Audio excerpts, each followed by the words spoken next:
This is the most effective treatment that's ever been shown in treating the leading cause of death and disability, which is high blood pressure. It also reduces insulin resistance. It can enhance cognitive capacities, and you also see it affecting things like depression and anxiety. It's called fasting. And there's more.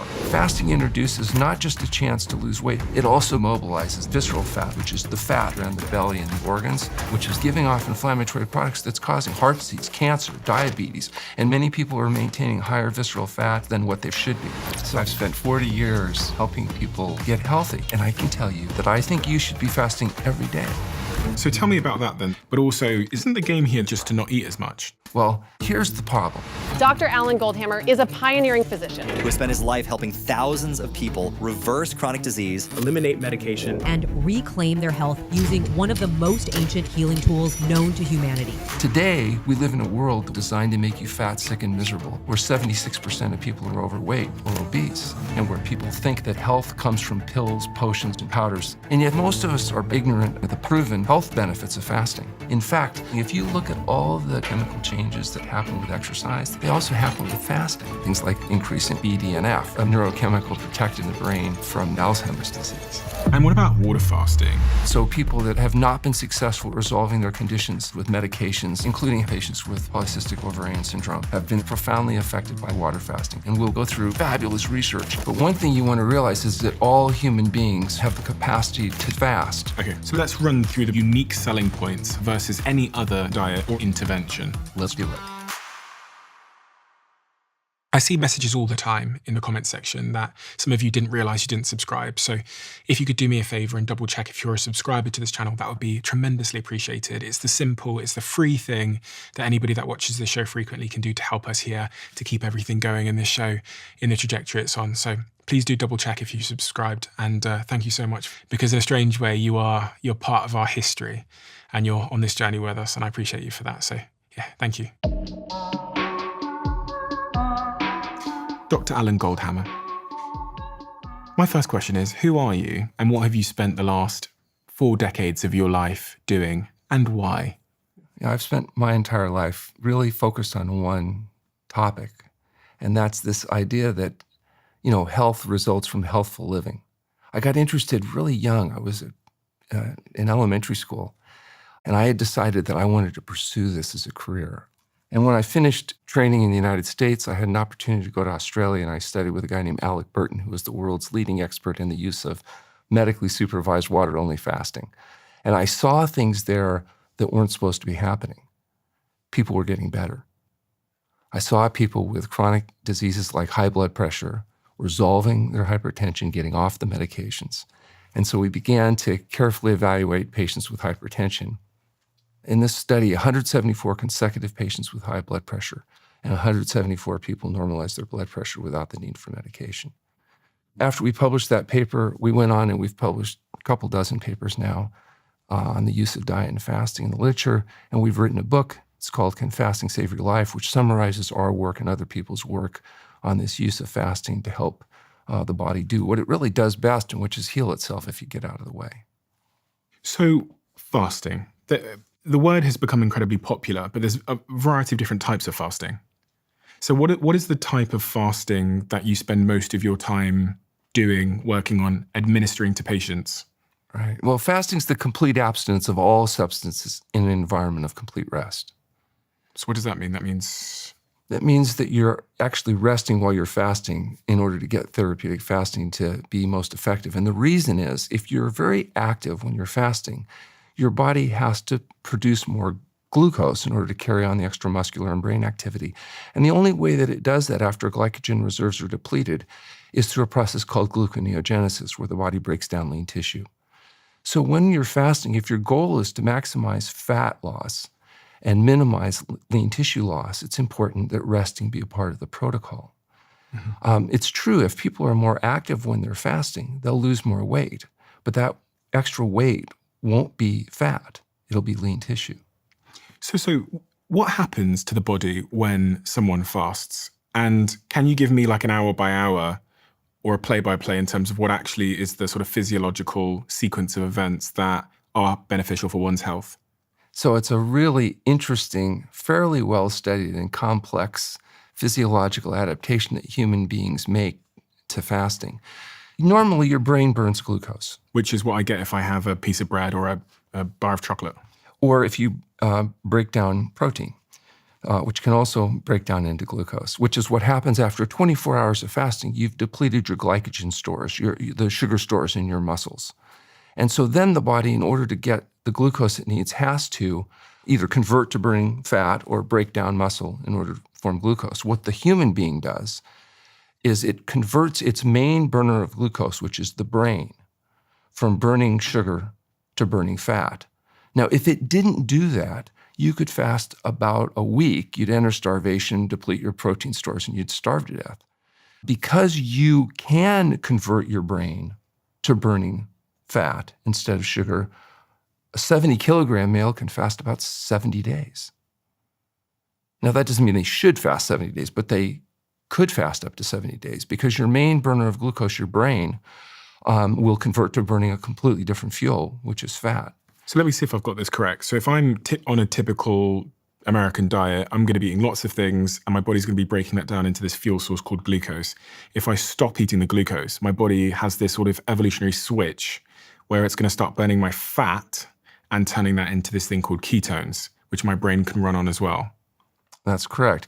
And you have about 24 hours of glycogen stores or sugar stores in your muscles, in your liver. So when you stop eating, for the first 24 hours, you're still able to produce glucose from your glycogen stores. But once you've depleted your glycogen stores, now you're stuck. You either burn fat or you break down lean tissue.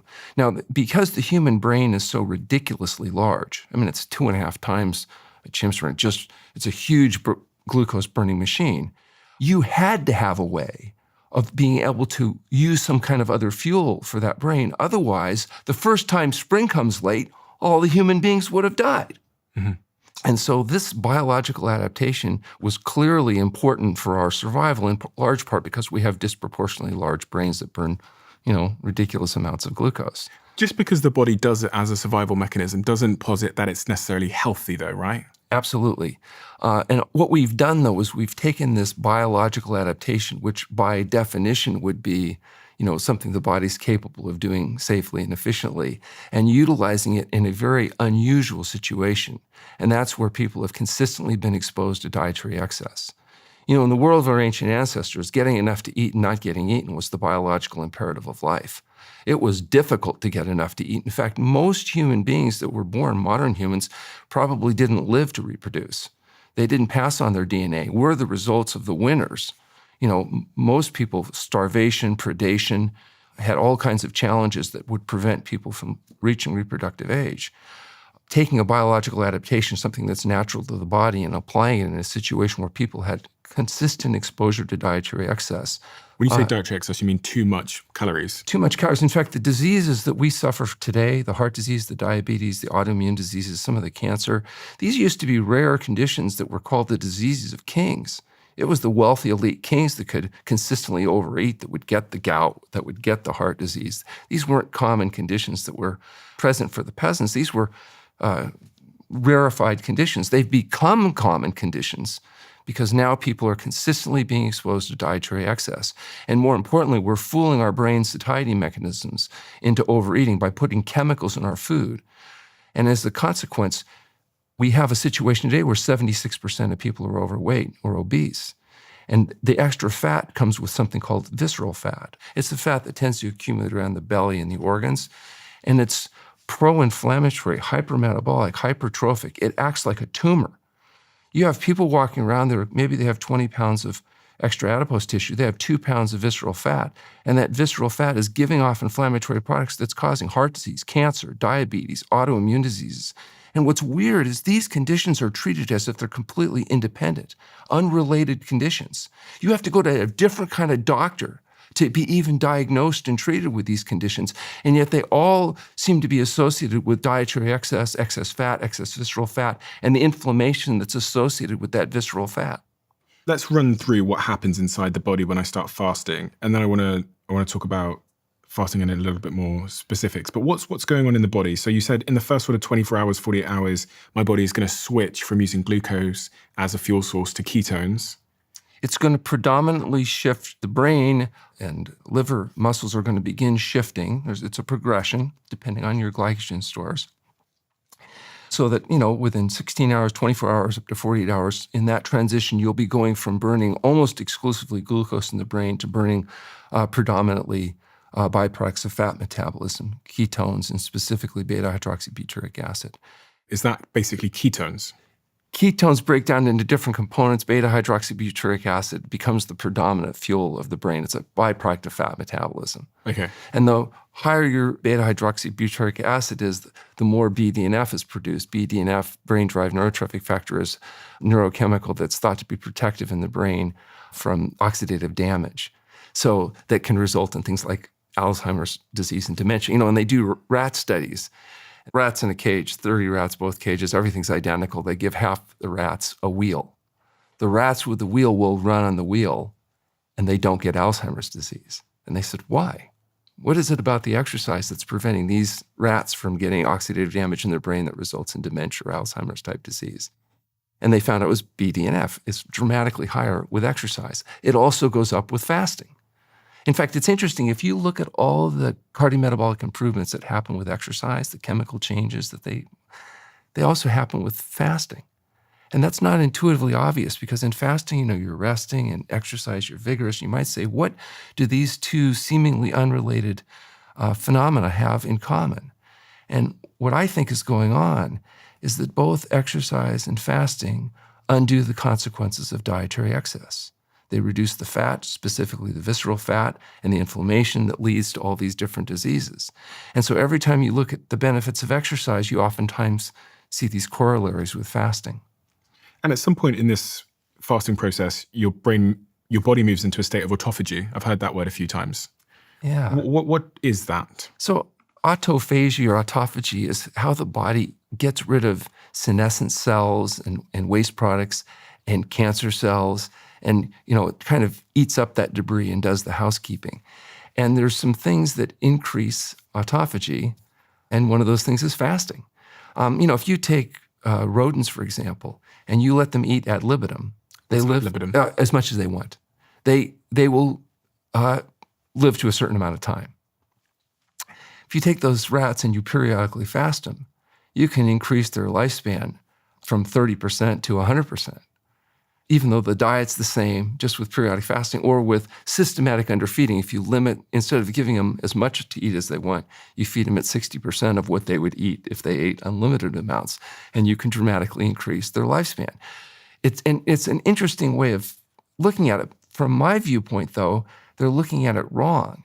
It's not that fasting doubles your lifespan. It's overfeeding cuts it in half. Mm-hmm. By overfeeding the rodents, they're developing fat, visceral fat, they get the inflammation, and you cut their lifespan in half. So what fasting is doing is allowing them to live their full span by getting rid of the consequences of dietary excess. So isn't the game here then just to not eat as much versus fasting? Absolutely. The idea is to avoid excess intake that results in excess fat, that results in excess visceral fat. The problem is it's very difficult to do that when they are putting chemicals in your feed that fool your satiety mechanisms and lead to overeating. Satiety mechanisms being mechanisms that tell you whether you're hungry or not. Right, whether your brain signals you accurately that the amount of calories you have.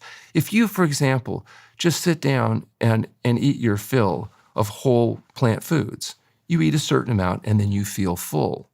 But if you put certain chemicals in the feed, you'll eat significantly more before you trigger those satiety mechanisms and feel full. Those chemicals that we put in our food are salt, oil, and sugar. Salt, oil, and sugar are not food. They're hyperconcentrated components derived from food that are put back into food. And we put them into food to make food taste better.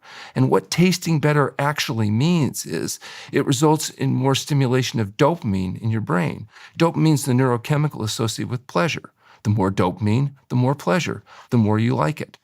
And so it turns out that higher caloric density foods, or foods that have chemicals like salt, oil, and sugar in the food, will stimulate more dopamine in the brain. And that's because your brain evolved in an environment of scarcity. It evolved where it was difficult to get enough to eat and avoid being eaten. And so richer foods had more value. And so the people that recognize the value of more concentrated foods tend to live to reproduce and pass on their DNA. Today, we live in a world where we've corrupted the whole system. And so now we have unlimited amounts of hyperconcentrated foods with these chemicals like salt, oil, and sugar. So when you eat those foods, you will overeat. The only question is how much and what are the consequences? Should we be intermittent fasting or should we just be restricting our calories? Are they the same thing?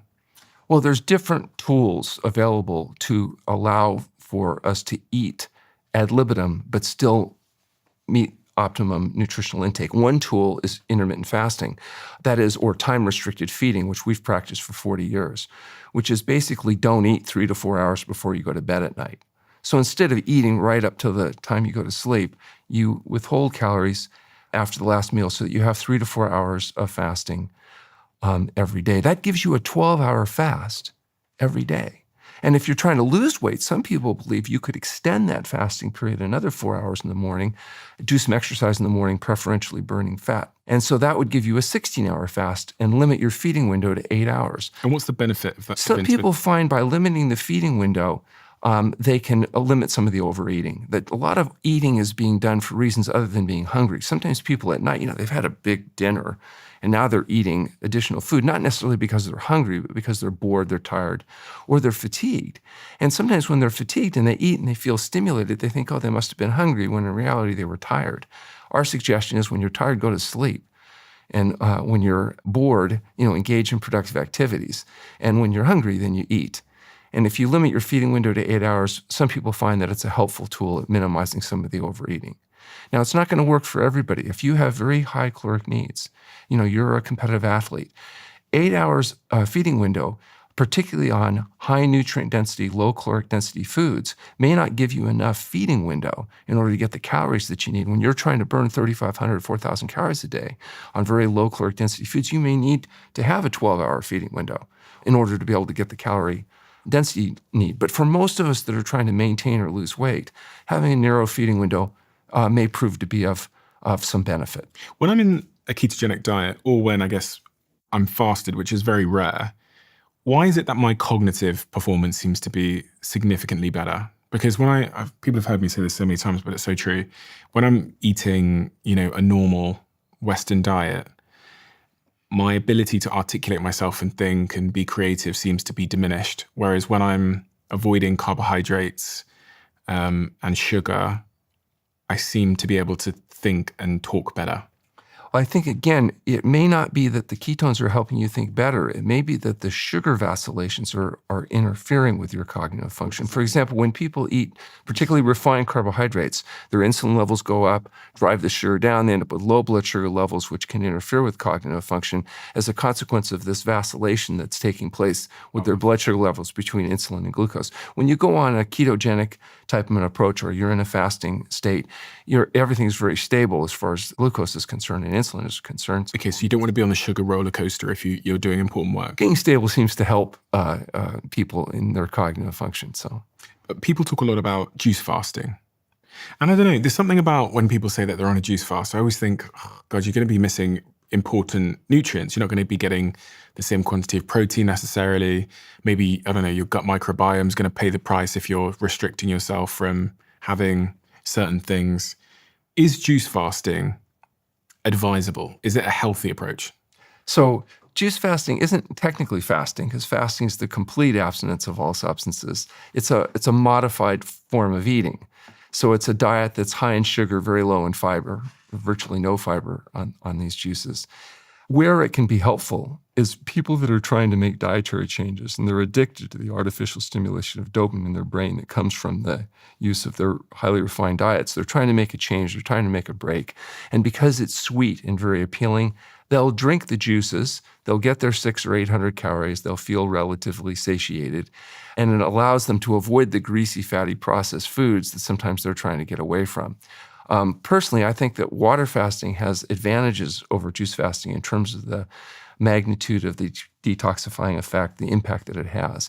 But the advantages to juice fasting, or what they call juice fasting, is that it can be done without modifying medications. You're still in a feeding physiology. It can be done safely by people without having to be in a controlled setting like you would for water fasting. So there's advantages to the intermittent or modified fasting approaches. It's not the basis of the research that we've published, which is actually water-only fasting. We're fasting people on water only from 5 to 40 days. 5 to 40 days. So tell me about that then. So who exactly would you prescribe a 40-day water fast to? And presumably in those 40 days, they have nothing but water. Right. Patients that are fasting in our facility are on fractionally steamed distilled water only. That's the only thing they take. They're not taking supplements, medications. What is that fractionally? Oh, it's, distilled water. So it's purified water, highly purified water. So in our case, we're using distillation. Some people use reverse osmosis, different ways of getting all the hydrogenated halocarbons and the chlorine and everything out of the water. So just essentially what rainwater would be if the environment wasn't polluted. Okay. Now, in fairness, not everybody's a good candidate for that type of fasting. In order to determine if you're a good candidate, obviously you have to review the medical history and take a look at what people are doing in terms of their medical treatment, particularly in terms of medications. Basic laboratory testing to make sure kidney and liver function are intact or capable of adapting to fasting. And when people fast, they need to rest. If people are active, we've already mentioned, they'll increase their weight loss, but that weight will be derived from breaking down lean tissue. We want to minimize lean tissue, maximize fat, particularly visceral fat. It's also important that they be monitored because people do have issues that can be aggravated by fasting. Fasting presents a dehydration response. There's a physiological dehydration that occurs with fasting. There's changes in electrolytes. So you need to make sure that people are being monitored appropriately. And then the most important part probably is they need to be refed progressively. Refed? So, yeah, so when they're eating after the fast, if they go back to too rapid a refeeding, you can get into a problem with post-fasting edema. You can get refeeding syndrome. That could be a very serious or even potentially, fatal problem. That can be completely avoided by following a reasonable protocol of a realimentation after fasting, which is the reason why we encourage patients that are doing fasting to do it either in a controlled setting or under some supervision so that they don't make catastrophic errors in terms of how they do it. When it's that length, when it's long? Well, water fasting, we're doing fasting anywhere from 5 to 40 days. So anywhere in that range, you want to make sure the person's a good candidate, that they're fasting in a controlled setting, that they rest, and they refeed properly. So a person that has, say, a 20-day fast would have 10 days of controlled refeeding. It'll take about half the length of the fast to properly realiment after the fast so that you're ready to go back to hopefully a whole plant food, SOS-free type diet. And when you say SOS, you mean sugar, salt, and oil for context? Yeah, SOS is the international symbol of danger, but it also stands for the chemicals added to food that make people fat, sick, and miserable, and those are salt, oil, and sugar. What kind of candidate would come to your clinic to do a 5 to 40-day water fast? What are the symptoms they have? What are the diseases, illnesses that they're suffering with? Well, we get a variety of people and ages. The conditions we see are often the conditions that we've published papers on because that's what people know us for. So one of the most common conditions is high blood pressure. We did a study with our colleague T. Colin Campbell. As I mentioned, 174 people in a row were able to achieve normal blood pressure without medication. We also did a prospective study recently with a colleague from the Mayo Clinic recently that we did 27 people completed fasting with hypertension. 26 were able to achieve normal blood pressure without any medication. One required half their dose of medication. And we had 6-week follow-ups where they did well. And then we followed them at a year. And we found that 76% of those people a year later had maintained their weight loss, and the majority were still normal blood pressure without medication. Were they still fasting after a year? No, of course, they were fasting while they were at the center. They were back eating a healthy diet, and they'd maintained a healthy enough diet for a year that they were able to maintain their blood pressure and their weight loss. And that's very unusual because you don't find good long-term follow-up showing that people are not only able to get well, but sustain those behavioral changes. So it's more of an intervention in that regard. And how long were they fasted for, those people? So the people in that study ranged, the average fasting was about 2 weeks. So they had 2 weeks of fasting that normalized their blood pressure, a week of refeeding, and then even a year later, the majority were able to sustain the behavioral changes such that they were able to keep their weight off and they were able to keep their blood pressure down without the need for medication. And what's going on there? Because there's physiological changes that take place. If I went and did a 40-day water fast with you, there's some physiological things that can happen. Of course, I'm going to go into ketosis. My fat's going to start to become my primary fuel source. But there's also going to be a physio-psychological relationship. There's going to be something that happens in my psychology. I mean, you talked about dopamine.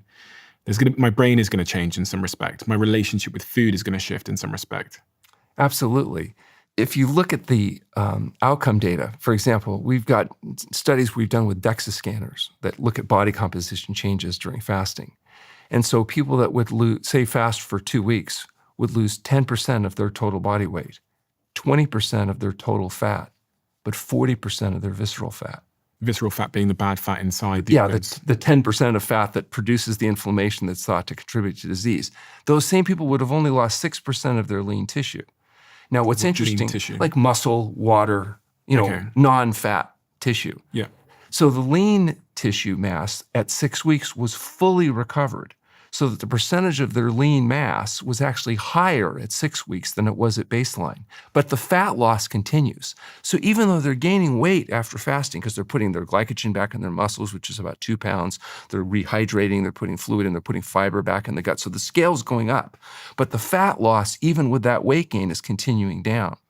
And so what you look at is their whole body composition begins to change. And also their brain composition too, probably, in terms of their functional relationship to themselves. For one thing, a lot of people feel that any kind of pain is a bad thing. Any kind of pain is a bad thing, and pain must always be avoided. If they have a pain, they have to take a pill, they have to do something, because pain's the evil, issue there. Athletes learn that pain isn't always bad, that sometimes discomfort can be associated with a positive response. We find it's easier working sometimes with athletes than people that have not been athletic, because they've learned to push their body a little bit. And fasting creates a hormetic effect as well, whereas there is some physiological stress that's introduced. That stress is associated with a healing response. Would it not just be healthier if it were simple to take those people and remove all the processed food from their diet and then keep them on like a Mediterranean diet with like high protein, high fiber? Would that not be a more healthy intervention? Because at least then I'm not going to lose, you'd mentioned I'd lose 6% of my lean tissue. At least then I wouldn't lose any muscle necessarily. Well, I would agree that if your only goal is weight loss, diet and exercise are the key. Fasting introduces not just a chance to lose weight, but specifically to mobilize visceral fat. You will eventually mobilize that visceral fat with exercise alone. There's an advantage to getting rid of that sooner rather than later, particularly for people that have high blood pressure, diabetes, autoimmune disease, because the sooner you get rid of the visceral fat and the inflammation, the sooner you can get them off the medications. The medications themselves present their own problems. And people don't understand, if you have high blood pressure, you're being medicated not for your high blood pressure, but for the diet that causes the high blood pressure. Literally, the day you change the diet to a health-promoting diet, the need for medication begins to reduce. And if you don't reduce the medication adequately, you can actually shut people down from, consequences of excess medication. Is there a different advantage between me doing the fast, the water fast, versus just going on the ketogenic diet if I was trying to reduce my visceral fat, which is that sort of stubborn fat around your organs? Yes, water fasting is a more efficient method of mobilizing specifically visceral fat. And the other problem with when we talk about a ketogenic diet, remember there's a lot of different ways of getting into ketosis. You can do it with a high-fat, high-protein diet, which is commonly advocated. The dead Dr. Atkins diet, Miss Philippe, so rest in peace, or those kind of programs. Those have some disadvantages. High protein, particularly high animal protein, is actually thought to be one of the major contributing factors to many of these health compromises, including cardiovascular disease and cancer and inflammation and the rest of it. So we need protein. It's an essential nutrient. You need about 10% of your calories from protein. When you get excess protein, you put yourself at risk for kidney disease, cardiovascular disease, and other problems. We need fat. Essential fatty acids are a critical part of our ability to be healthy. And you also need carbohydrates. You're designed as a carbohydrate burning machine, but you get all the fat, all the protein, and all the carbohydrates you need from a whole plant food diet. You don't need to eat large amounts of animal foods. You don't need to eat oils. You don't need to eat refined carbohydrates to get the foods you need. And in fact, a whole plant food SOS-free diet gives you the quantity and quality of nutrients you need without some of the negative consequences or the risks of dietary excess that come from these more processed modern diets.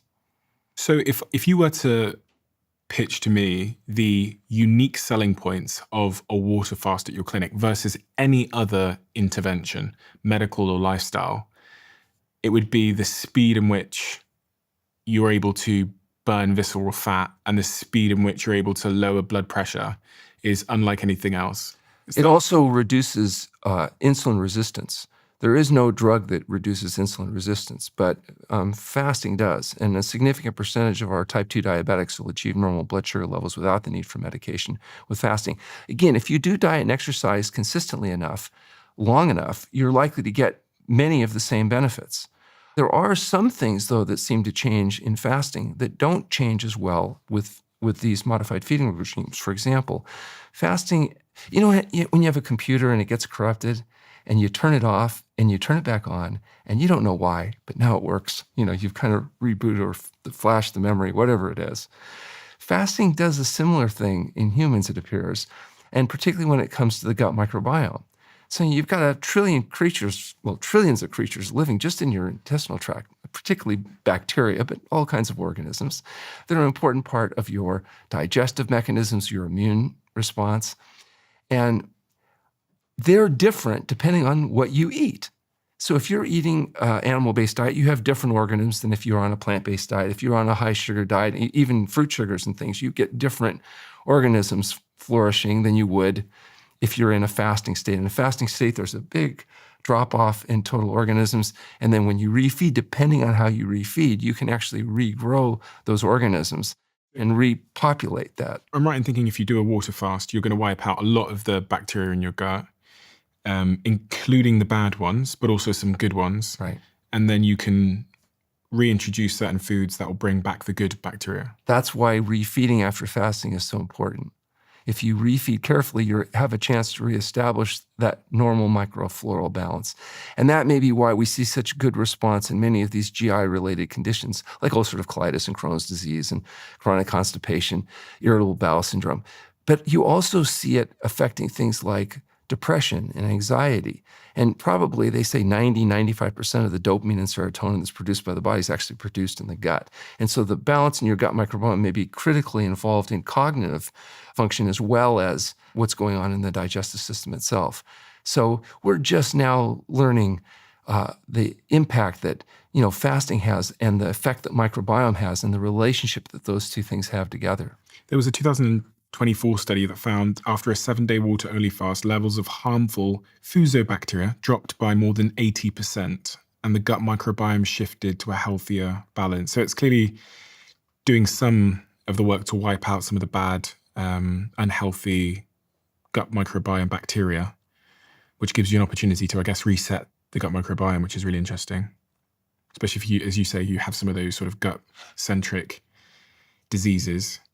Is there a gender component to this between sort of men and women? Because obviously women have menstrual cycles and certain hormone fluctuations that men don't have. So do you have to think about gender when you're thinking about fasting? Well, we know that women have complicated systems in different ways than men, and they have different diseases too that show up. Fibrocystic breast disease, dysmenorrhea, menorrhagia, polycystic ovarian syndrome, all of these conditions that males don't know anything about seem to be associated with excess estradiol hormones. When estradiol is high, there's a higher association with many of these conditions. Estradiol normally breaks down to something called estriol, and it's excreted in the urine.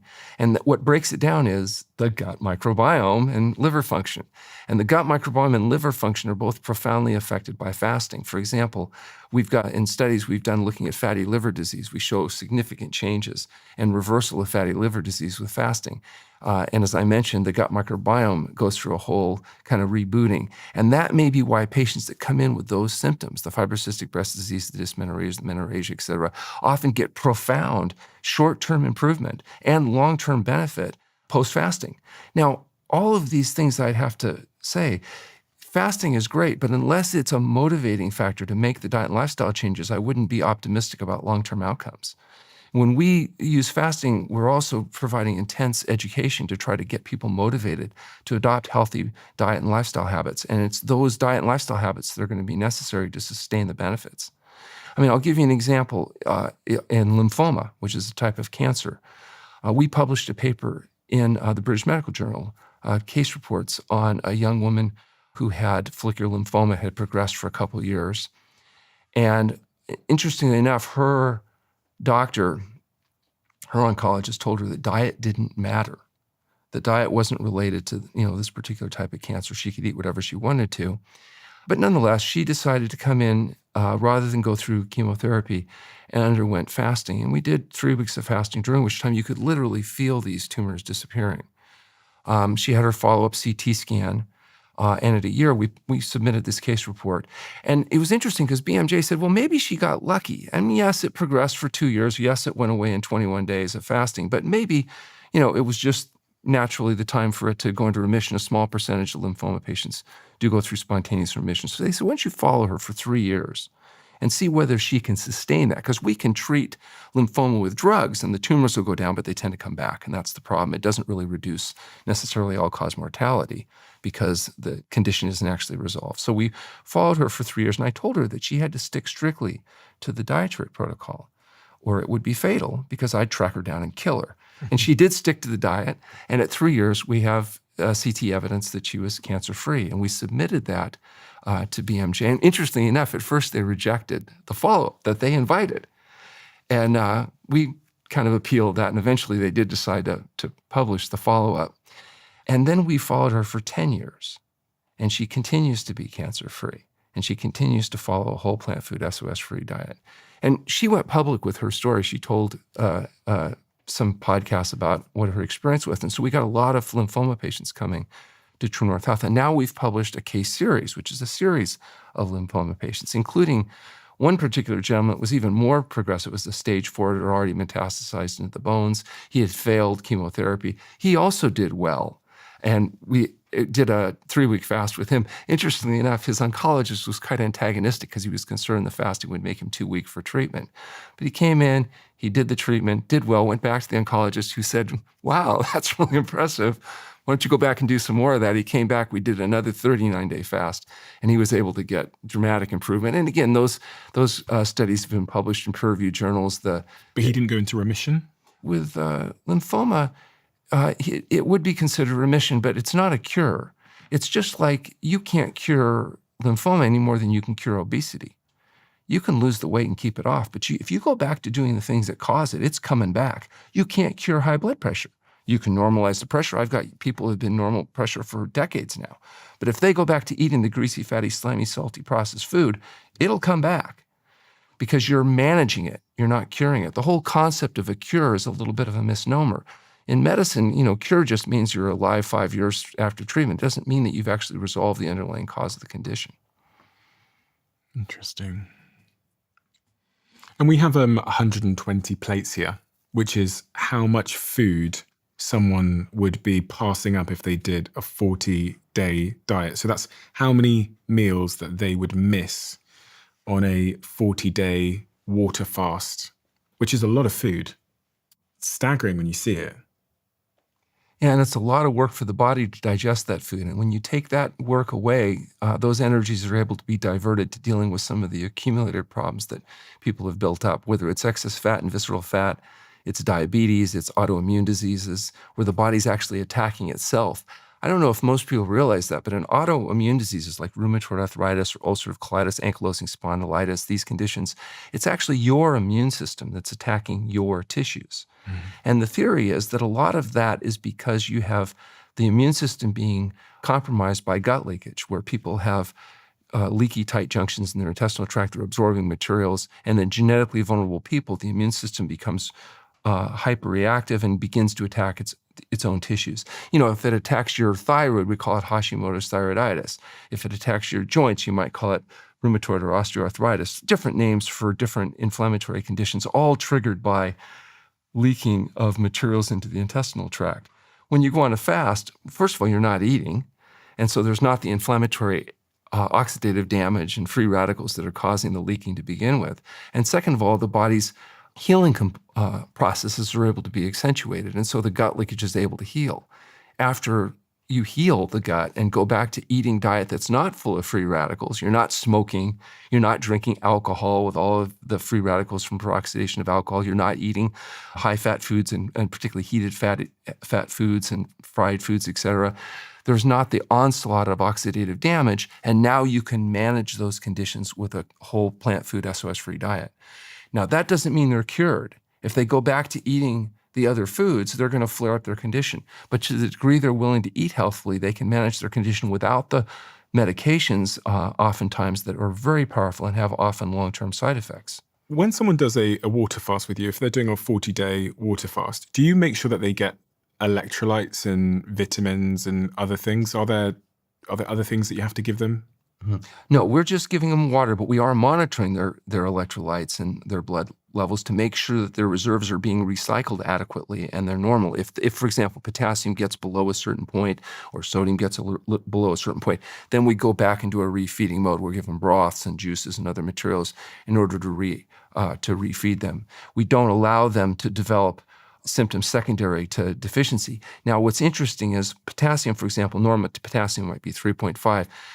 Fasting tolerances would be 3.0. If it goes below 3.0, then we're going to terminate the fast.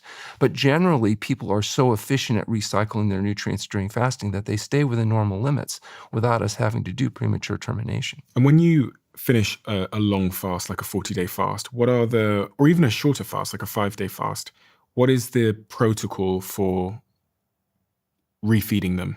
Mm-hmm. What do you give them? What do you avoid? What's the speed in which you give them calories again? They get a day of fresh fruit and vegetable juices for every week of fasting, more or less. So they're going to get about 600 calories of fresh fruit and vegetable juices if they had a 3-week fast for about 3 days. What's the thinking here? Like, what's the underlying thought? Mm-hmm. The idea is that we want to introduce initially food without fiber, so if there's any digestive challenges, that's short-lived. We want to introduce food starting in the morning rather than at night, so if there's any challenges, it doesn't disrupt their sleep. We want to make sure that they're rehydrating and getting some glucose without necessarily overloading their capacities. Once they've acclimated to the juices, which are relatively easy to absorb and bring up blood sugars relatively quickly, moving them out of the fasting phase into more of a feeding phase, then we'll introduce raw fruits and vegetables, which introduce some fiber. And then we'll introduce more concentrated foods like steamed and starchy vegetables until by half the length of the fast refeeding, they're back to a whole plant food SOS-free diet, the kind of diet that we want them to sustain forever. If you're starting a business, that means you're one person doing the workload of probably about 50 people. When I first founded this podcast, I had no idea that I was about to step into 100 different roles that I'd never trained for, things like researching and production and scheduling and branding, all of it, all at once. And this experience isn't unique to me. But for millions of founders around the world, the tool that changes all of that is our sponsor, Shopify. Shopify now powers 10% of all US e-commerce, from names like Gymshark and Mattel to first-time founders just getting started. It's like having your very own design studio, content creator, and marketing team in one, with hundreds of online store templates, AI tools to create product pages, and easy-to-launch email and social media plugins. Behind the scenes, Shopify manages your inventory, international shipping, and even your returns. So if you're ready to sell, sign up for your $1 a month trial at shopify.com/Bartlett. That's shopify.com/Bartlett. $1 a month. No way. There's no safe like Simply Safe, the sponsor of today's episode. A few years ago, someone broke into the Diary of a CEO studio and stole all of our cameras and a few key hard drives. And it was devastating, and one that led us on a quest to figure out how we could secure our building. And through this, we discovered Simply Safe. Interestingly, we did have security at the time, but the type that we had only triggered an alarm once intruders were inside the building. What I like about Simply Safe is their Active Guard outdoor protection notifies you and their live monitoring agents when suspicious characters are outside. But it also means that guards can trigger alarms or turn on spotlights to deter someone from entering your building. If we had Simply Safe, we would have known earlier that intruders were trying to get in. So maybe this is your reminder to make sure your home and workplace is secure. Simply Safe is offering my listeners in the United States an exclusive discount of 50% off their new Simply Safe security system when you sign up by visiting simplysafe.com/DOAC to claim 50% off your new system with a professional monitoring plan and get your first month free. That's simplysafe.com/DOAC. There's no safe like Simply Safe. And what about healthy people? Healthy people come to you as well and do fasting. It's not just people that have these sort of severe health predicaments. I think I'm pretty healthy. Is there a reason or a benefit to someone like me fasting? You know, we did a study actually on this very question about what happens to healthy people that fast. And although there's tremendous improvements in sick people, it turns out when you look at the cardiometabolic risk factors, when you look at even things like weight and percent body fat, and visceral fat on healthy people, people that are within healthy limits, there's additional improvement. Their blood cholesterol drops even lower. Their blood pressures drop lower. Their percent fat drops even lower. In fact, proportionally, the people that get the most benefit of fasting are healthy people that are doing it preventatively. But they tend to need short fast, not long fast. You're not necessarily taking a healthy person doing a 40-day fast. These are 5 to 10-day periods of time rather than the very longer fasts that are usually because there's a condition that takes that long to resolve. We want to fast as short as possible, but long enough to resolve the problem. If you come to me with blood pressure that's 210 over 100 capped out on 5 medications, you're likely going to need a longer fast than a person that's 140 over 90 without medication. If I'm a healthy person, how frequently and for what length should I be thinking about fasting, if at all? I think you should be fasting every day for 12 intensively. hours. Okay. And then, we don't know what the ideal is. That's one of the things we're going to be doing in this study is trying to figure that out. But what we do in practice is we have people fast once a year for a week. If they're clinically stable, they don't have any healing crisis, their numbers all look good, that's it. We move on. And even that week of fasting, though, has a profound effect on healthy people. I might mention, though, that most people that think they're healthy, when you actually objectively look at their biomarkers, aren't as healthy as they think. Many people are maintaining higher visceral fat, higher inflammatory markers, higher lipid levels than what they probably ideally should be, even though they're asymptomatic. They say somewhere around 2 to 2.5% of people are actually objectively measuring out as healthy. Some studies say as much as 12%, depending on the standards that you're using to define health. So speaking directly to the viewer now, who sat at home, and there's a reason why they clicked on this conversation. They found the subject matter in the title, the thumbnail, somewhat compelling. If you were speaking directly to the different personas of people listening, so you've got maybe someone who is healthy, someone who is maybe got a little bit of a weight on that they might want to shift, someone that's got specific diseases and has been given diagnosis and maybe is given pills, going through these different personas one at a time, how would you prescribe water fasting to them? And what would you sort of tell them the benefits for them would be if we're thinking about these different personas? So starting with the person on the left side of the spectrum who is largely healthy, but is interested in maybe how it will make them feel or whatever. So for the healthy person, the main benefit that I see of fasting is it's a forced period of rest and introspection. You get a certain clearing of the palate. We've actually done a study like this, it's on our site, where we looked at the sensitivity to sugar, the sensitivity to salt. It's actually enhanced during fasting. And so by fasting once a year, people kind of recalibrate their palate, and it makes it easier for them to make better choices. Sometimes there's been some slipping and sliding along the dietary regime as people go along during the course of the year. It reboots the gut microbiome. It tends to enhance cognitive capacities as well as probably brain serotonin and dopamine levels. It can affect people's mood states and just how they feel about themselves and the world around them. Mm-hmm. It's obviously not as dramatic as when you take a person that's in agonizing pain or debility and you see those dramatic changes. What about then if I want to just lose some weight? What protocol should I use for water fasting, and what kind of results would I expect to see in what time frame? We never know exactly how long a patient's going to fast until we see how they respond to fasting, because fasting itself is as much diagnostic as it is therapeutic.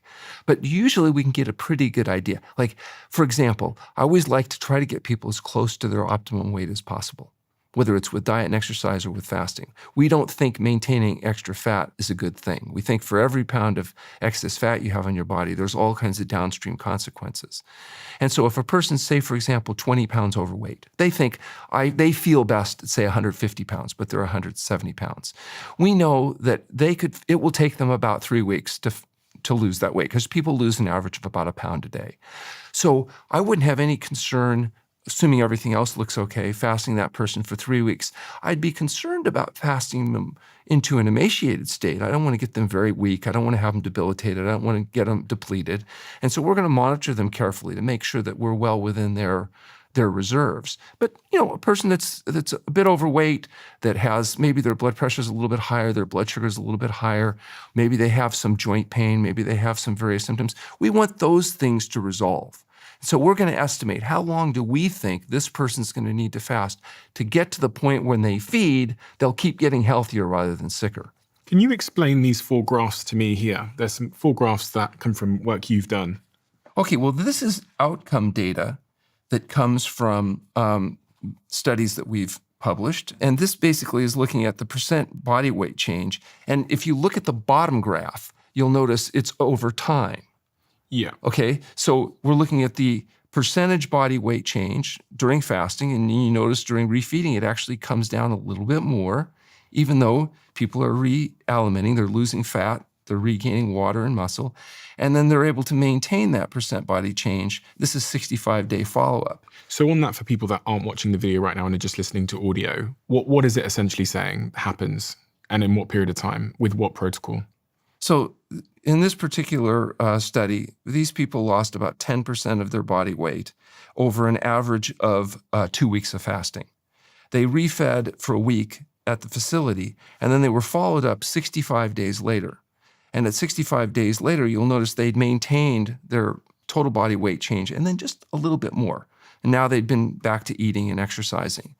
In the next graph, the percent body weight, this is the visceral fat mass. And visceral fat, again. Visceral fat is the 10% of the fat that makes up the fat that typically accumulates around the belly and in the organs. It's the fat that's hypertrophic, hypermetabolic, it produces inflammation, it acts like a tumor. So there's it two types of shouldn't fats. be there. There's subcutaneous, which is on the outside. Right. And then there's visceral, which is in the inside. And the stuff in the inside is the worst. It's fat that wouldn't normally be there. Here's the problem. You evolved in an environment of scarcity. Storing fat is so critical to survival in a world of deficiency or of depletion that the body does everything it can to store fat, because the people that store fat in a natural setting, they live to reproduce. In the modern world, it's become a disadvantage because we live in this very unnatural environment where you can get dietary excess. And so even though the body is designed for an environment of deficiency, it's responding with that genetic programming. And so it stores fat even though it's not healthful for you. As far as the body's concerned, spring might come late. The more fat you store, the better. And as a consequence, that visceral fat is associated with these diseases of dietary excess.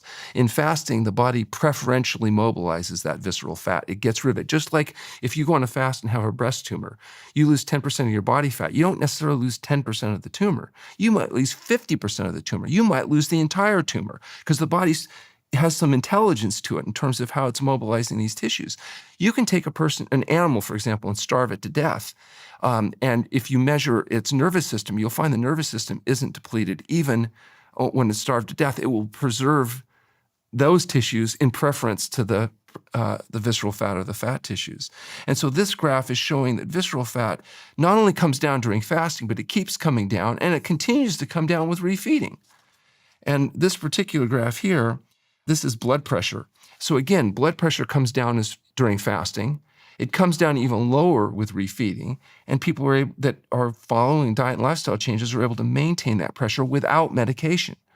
So if you look at our study, people that started with stage 3 hypertension, so they're 180 or higher systolic blood pressure, they lost an average of 60 points on systolic blood pressure, not counting the fact that the baselines were often taken on medication. And the final graph here that you've got is percent in lean mass. So lean mass also goes down in fasting because your Lean mass again is... lean mass is your fluids, your muscle. Lean mass goes down, but then it recovers during refeeding and realimentation. And the percentage of lean mass, which includes your muscle mass, at 6-week follow-up was actually higher in those patients than it was at baseline. Are they exercising there? During recovery, they are, not during fasting. Okay. And you mentioned PCOS earlier on when we were talking about Yes. the implications for women. Have you ever done any studies or had patients come to your fasting clinic that have symptoms of PCOS? Yes, we've had dozens and dozens of patients with polycystic ovarian syndrome. And it's a condition that responds consistently to fasting. It also responds to diet and lifestyle change. But understand, many of the people that have made the diet changes but are not been successful are then referred to us for fasting. We always want to try the diet first because a lot of things resolve just by getting a person on a good diet and exercise program. And PCOS, for people that don't know, I'm sure a lot of men don't know about PCOS, but some of them will because they might have fertility problems with their partner. My partner's been very public that she has PCOS. And she's found that the ketogenic diet, removing sugar from her diet, has had a profound impact on recalibrating her menstrual cycle. Yes. Her menstrual cycle was very inconsistent, irregular, could be up to 60 days or longer or not at all. And then when she removed sugar from her diet and carbohydrates, it's now perfect. Right. So it's like every 28 whatever days it is. And so I was wondering if, there's lots of women that are suffering with a variety of different hormonal challenges or things like PCOS, if you have any case studies from your clinic of that resetting their menstrual cycles or, reversing the symptoms of PCOS. Right. It's not uncommon for us to have women that, for example, have their plumbing's good in terms of their tubes and whatnot, but they're having difficulty initiating pregnancy. They fast, they reboot, and sure enough, within a cycle or two, they're able to achieve pregnancy. And it's not unusual to have people that have disrupted dysmenorrhea, menorrhagia, et cetera, within usually not the very first cycle, but the second cycle will normalize function. I think the reason for that is the hormones and stuff that for the next cycle are already kind of set up, and where you see the change is often, at that 6-week follow-up. So let's be clear, because if you fast, it is a form of stress on the body, isn't Yes. it? From everything I know about sort of evolution, if you're fasting, your menstrual cycle is probably going to stop if you're doing an extended fast, because your body sends a signal to say, listen, we don't have the resources in here to give a kid life, so we're going to shut down. If you take yourself below optimum weight or below optimum fat, yes, that's true. Disruption of menstrual cycle happens with excess weight loss of any kind or rapid weight loss. But for the patients that we're fasting, oftentimes it's quite the opposite. They're able to actually normalize their hormonal cycle. And as I mentioned, it may be the conversion of estradiol to estriol because of improvement in the gut microbiome that's responsible for normalization of that and other hormonal issues that maybe we haven't even been able to measure yet.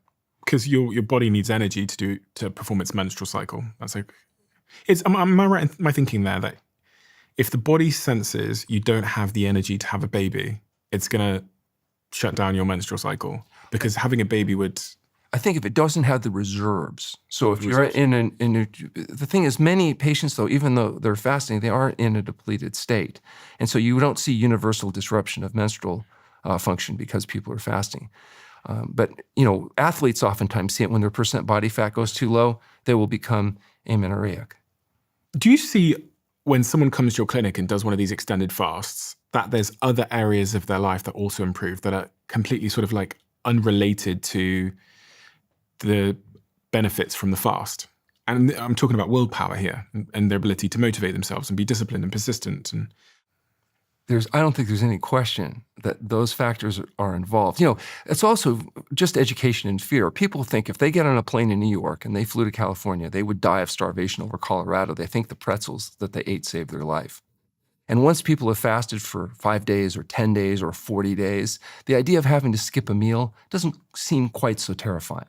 If there's not something that's healthful eating, they just skip the meal until the next one. And they're not afraid of that they're going to die or that they're going to enter starvation or they're going to have depletion. A lot of people have a lot of fear in their head that's completely illogical, unnecessary, and harmful. it's so true. When you tell me that someone can actually fast for, what's the longest a person could fast for? Well, without severe consequences?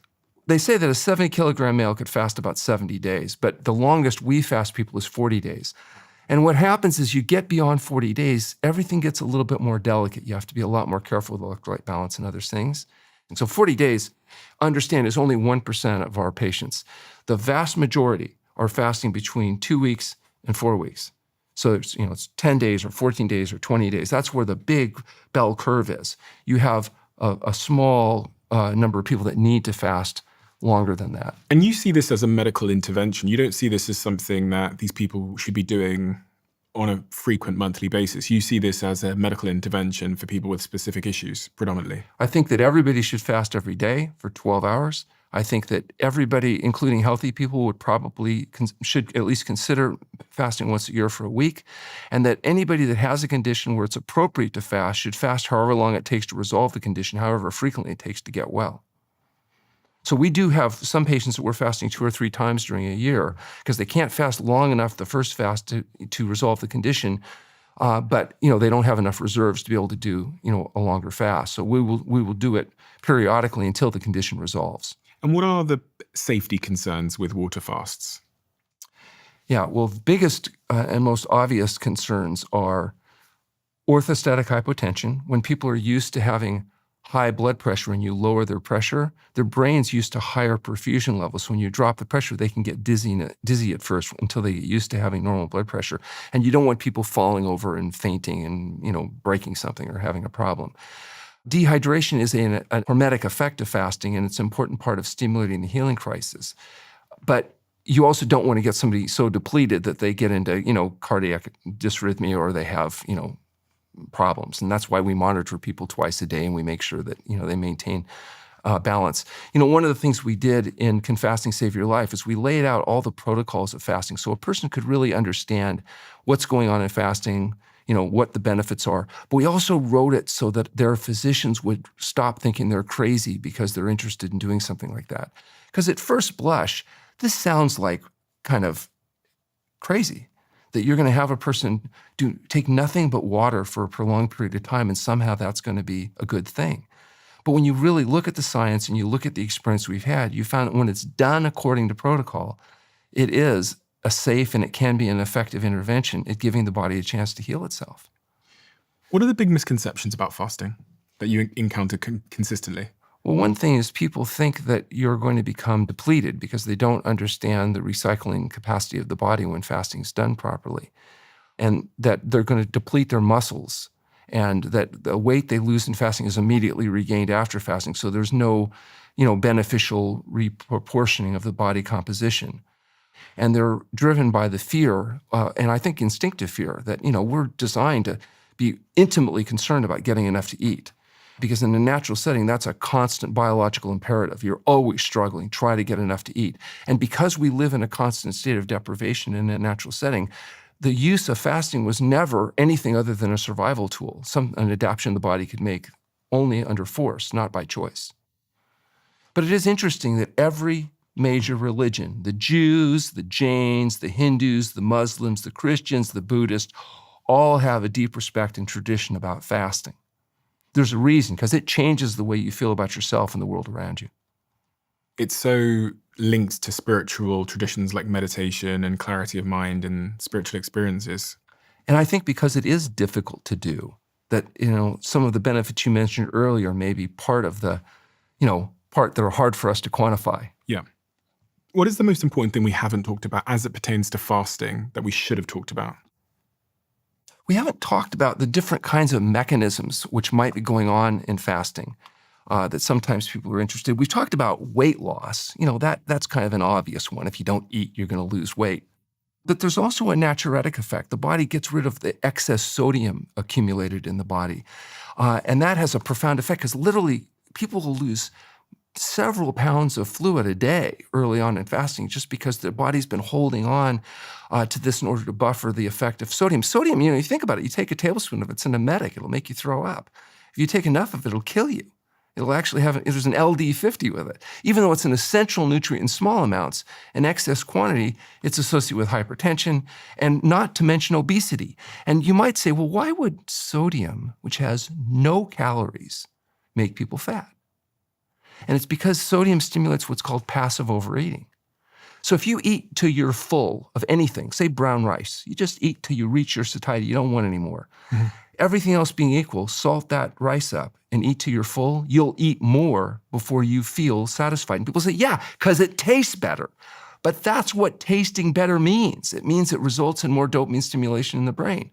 So your brain is going to get fooled with salt. And if you take some foods, like for example, bread, the staff of light, 1,500 calories a pound before you turn it into a butter boat and spread coagulated cow pus all over it, and you remove the salt, oil, sugar, and yeast, what do you get? It's called matzah, and it's punishment on Passover. Nobody's getting fat eating matzah, but they're certainly having trouble with bread and bread-related products. And it's because the wheat and the water become a carrier agent for these chemicals. Take beef, boil it, and gnaw on it. Do you like plain boiled beef? Not so much. It's a carrier agent for the sauces, the salt, the things that it's carrying to the palate. So we're using ultra-processed foods as carrier agents for these chemicals, and that's why we're in trouble. 70% of the calorie of the average person is ultra-processed foods. And we haven't even talked about the chemicals and other things besides the salt, oil, and sugar, the emulsifiers, the other things that are thought to affect gut microbiome, et cetera. So the natriuretic effect of fasting is a kind of rebooting effect that gets rid of the sodium. We haven't talked about detoxification. If you take a fat biopsy of human beings, A what? a fat biopsy, What's a that? biopsy, you take a piece of fat or a piece of tissue and you analyze it. Yeah. What you find is there's hundreds of different chemicals, PCB, dioxin, pesticide residues, heavy metals, in everybody. To varying degrees, people have different degrees of vulnerability to that. In fasting, the body rapidly mobilizes those materials and eliminates them. In fact, some people have said, does it so efficiently, you shouldn't fast. That the body doesn't know what it's doing and it would put it out too quickly and it would overload your system, and so don't do it. But the reality is the body, this is a biological adaptation. It does a good job of mobilizing the materials and eliminating them. If you take that fat biopsy and you say, where did all those fats come, where did all those toxins come from? As much as 90% of some of those toxins came from eating animal foods, which biologically concentrate those pollution in their environment. And then when you eat the animal food, you get its entire lifetime accumulation of toxins. And so when you fast, you kick in the system you use to get rid of that stuff. Mm-hmm. And every time you do it, it gets better. And so these are things that don't necessarily happen to the same degree with our juice fasting or our modified feeding regimes. We talked about the autonomic nervous system. This is the part of the nervous system that controls all the stuff you don't think about. Like, for example, if you were to go out running and your heart didn't speed up, you would be in big trouble and potentially die. But it doesn't happen because your heart automatically speeds up and pumps more blood that you need. And that's controlled by the autonomic or automatic nervous system. It has two parts, the sympathetic and the parasympathetic. They have to be in balance. And we've invented hundreds of healing systems to try to rebalance the autonomic nervous system. Massage, biofeedback, homeopathy, chiropractic manipulation, osteopathic manipulation, acupuncture, relaxation, biofeedback. How do you think all these things make people feel better? At least to some degree, it's to the degree they help rebalance the autonomic nervous system. The most powerful way to rebalance the autonomic nervous system, in my experience, is fasting. Fasting is a profound impact on this autonomic sympathetic-parasympathetic balance. Mm-hmm. And I think one of the most profound effects, honestly, is effect on taste neuroadaptation. As I mentioned, we did a study on how you taste things. And when you go on a fast, good foods start to taste good. When you first come off a conventional diet, this kind of food is disgusting, tasteless swill. People have no interest in it. They can't imagine how anybody could choke it down. What kind of food? Well, whole fruits, vegetables, simple foods without salt, oil, and sugar added to it. They just can't even imagine how anybody could eat that. But after fasting, whole plant foods start to taste good. And the longer you eat them, the better they taste. You get to the point where you actually would prefer to eat whole plant foods rather than the salty, greasy, fatty, processed foods that everybody else is eating. So these are big changes that occur in fasting that are not necessarily as easily objectified from a research standpoint, but have a profound difference on how people feel and how they live their lives.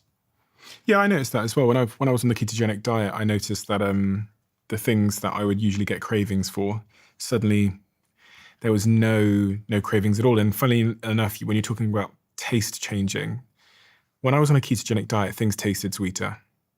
And I actually don't mean, because obviously I wasn't really eating much sugar. It was actually some sugar-free drinks just tasted significantly sweeter.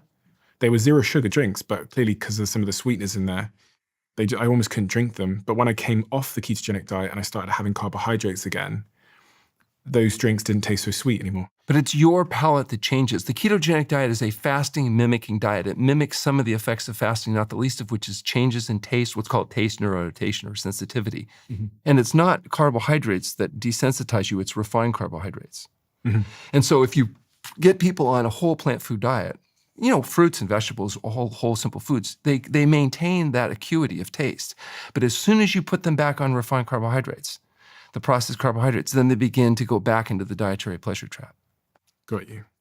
This one change has transformed how my team and I move, train, and think about our bodies. When Dr. Daniel Lieberman came on the Diary of a CEO, he explained how modern shoes, with their cushioning and support, are making our feet weaker and less capable of doing what nature intended them to do. We've lost the natural strength and mobility in our feet, and this is leading to issues like back pain and knee pain. I'd already purchased a pair of Viva barefoot shoes, so I showed them to Daniel Lieberman, and he told me that they were exactly the type of shoe that would help helped me restore natural foot movement and rebuild my strength. But I think it was plantar fasciitis that I had, where suddenly my feet started hurting all the time. And after that, I decided to start strengthening my own foot by using the Vivo Barefoot. And research from Liverpool University has backed this up. They've shown that wearing Vivo Barefoot shoes for 6 months can increase foot strength by up to 60%. Visit vivobarefoot.com/DOAC and use code DIARY20 from my sponsor for 20% off. A strong body starts with strong feet.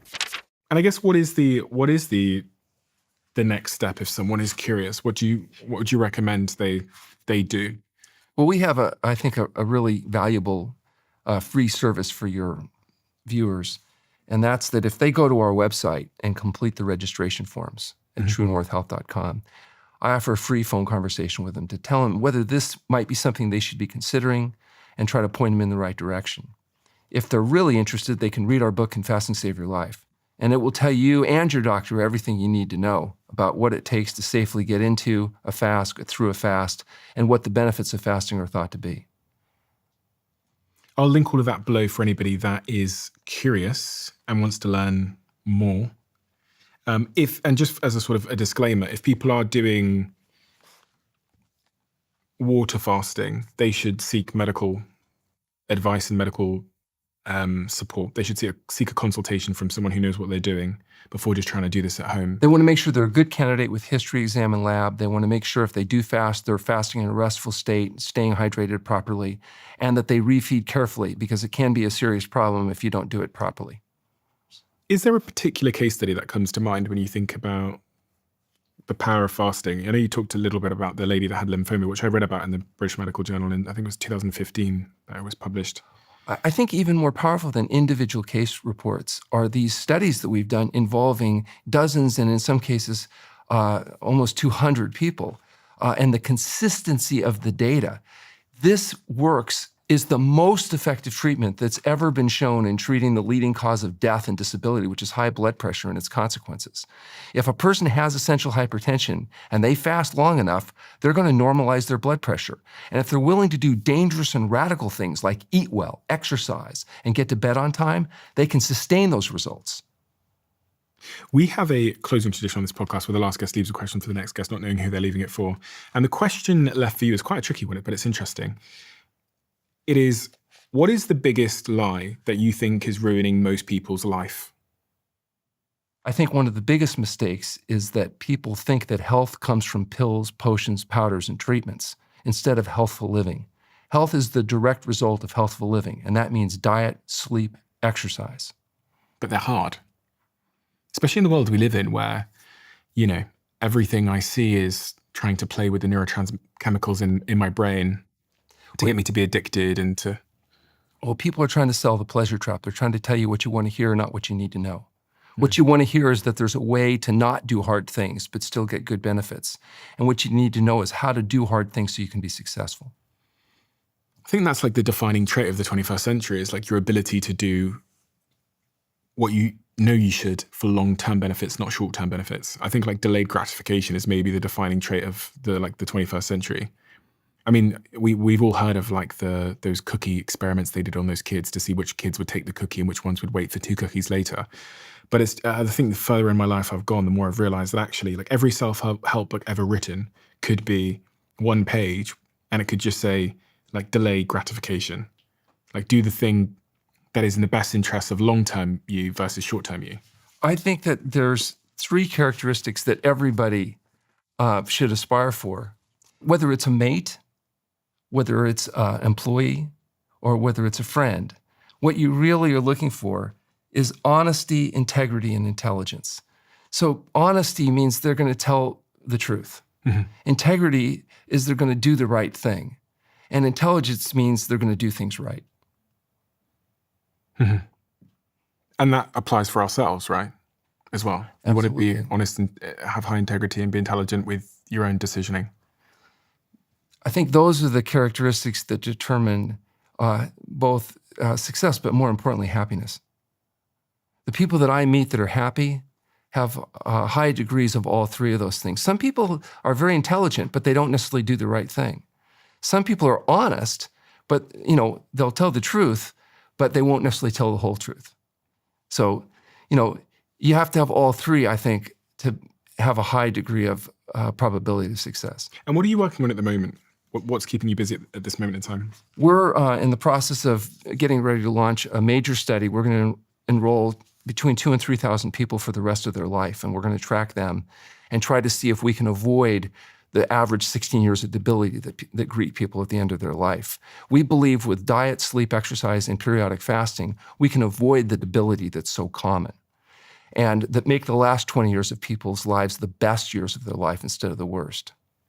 You know, you said at your clinic, 1% of patients do the 40-day fast. Who are those patients? What are they suffering with? What are they struggling with? Because that's pretty extreme. One woman was a dentist who'd had a traumatic brain injury secondary to getting hit by a pole, an outdoor pole at a ironically enough, a continuing education conference. And she developed a headache, and she'd had constant daily head pain from 8 to 10 every minute of every day for 16 years.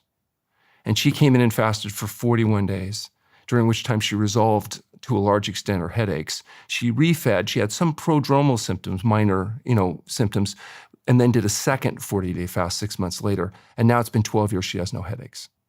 So in her case, she was motivated by, like a lot of our patients, pain, debility, and fear of death. And they were willing to do anything in order to be able to get well, including, a long period of fasting. So the people that fast a long time oftentimes are very motivated individuals, mostly motivated by, physical health goals. Not always. Some people are doing fasting for spiritual or other types of practices. But most of the people we have are just people that have not been successful at resolving their conditions with diet and lifestyle change, with medications and drugs. And, they say that it should be the True North Health Center, the last resort. One of my colleagues, may he rest in peace, John McDougall, used to say we were the punishment.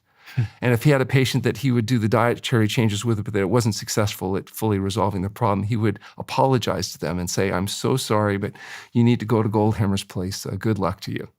Because he thought that was one of the more difficult things that people were ever asked to do. I think it is the most difficult thing you ask people to do, not the fasting. That's not that difficult. What's difficult is to go back and live in a world designed to make you fat, sick, and miserable, and try to live healthfully and live with integrity and deal with the social outflux of being successful. And as I said, a lot of times the people that I see that have the easiest time are the ones that aren't necessarily the most sociable kind of people. Thank you so much for the work that you do, because it's fascinating, and you're providing another alternative treatment to people who are very often out of choice. Before I came here today, my wife said, don't be nervous to talk to him, because it's just like, I speak 100 times a year to 50 to 100 people. And I said, yeah, Jennifer, it's just like talking to 50 to 100 people, except doing it every day for 400 years. Yeah.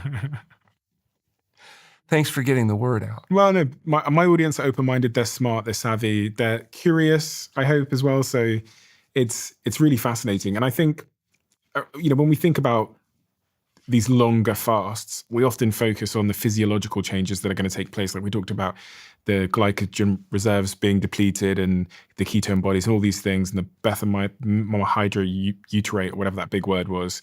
But I actually think there's the really unappreciated part of all of this is the psychological change that takes place when you realize that you can accomplish something.